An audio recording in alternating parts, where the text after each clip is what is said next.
আজকে গেছিলাম আমি দিয়ানগঞ্জ মালিহা ইকো পার্কে। তো ওইখানে যাই কি করলাম কি খাইলাম এগুলা আজকে দেখামু এই ভিডিওর মধ্যে আপনাদের। আর আজকে কিন্তু আমি একলা আহি নাই, সাথে আইছে আমার বান্ধবী। তো বান্ধবীর জন্য আর আমার জন্য দুইটা টিকিট কাটি ভিতরে আয়ে পড়লাম। আর টিকিটের মূল্য হলো জন প্রতি 50 টাকা করে। এর আগে কিন্তু একবার আমি আইছিলাম এই পার্কে, তখন কিন্তু বেশি একটা সুন্দর লাগে নাই। মাশাআল্লাহ এখন কিন্তু অনেক বেশি সুন্দর দেখা যায়। দেখেন হরিণগুলা কিভাবে ঘাস খাইতেছে। এইখানে মেলাক্ষণ থাকলাম, তারপরে বান্ধবী কইতাছে চল অন্যদিকে একটু বেড়াই আহি। তারপরে আয়ে পড়লাম আমার খুব পছন্দের জায়গা। এইখানে কিন্তু ছোটদের খেলনা সহ ভিন্ন রকম জিনিসও আছে। আর আজকে কিন্তু বান্ধবীর ছেলেও মেলা কষ্ট করছে, মানে আমগোর সাথে শুধু হাঁটাহাঁটি করছে। তারপর ভাবলাম মেলাখানে কুলে নেই, কুলে নেওয়ার পরে আবার নামাই দিলাম।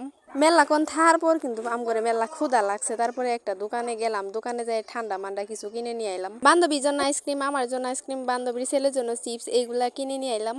আর এইদিকে তো আমার ঢঙ্গি বান্ধবীকে কইতেছিলাম তুই আয় একটু ক্যামেরার সামনে, কিন্তু বেচারি তো আইতেই চাই না, পরে জোর করে নিয়ে এলাম। আর এইখানে কিন্তু মেলাডি আমের গাছও আছে, আমি এখান থেকে কয়েকটা আম করে নিলাম, মানে গাছে নিচে পড়ে আছে আর কি। আমার মনে হইলো খাবারগুলা যে কিনছি এখনো তো খাই নাই। তারপর বান্ধবীরা কইলাম আই ভালো একটা জায়গায় গিয়ে বসি। তার আইসক্রিম গুলো আমরা খাইলাম, যেহেতু অনেকক্ষণ হয়ে গেছে। তারপর বান্ধবী কইতাছে চল বাড়ি যাই।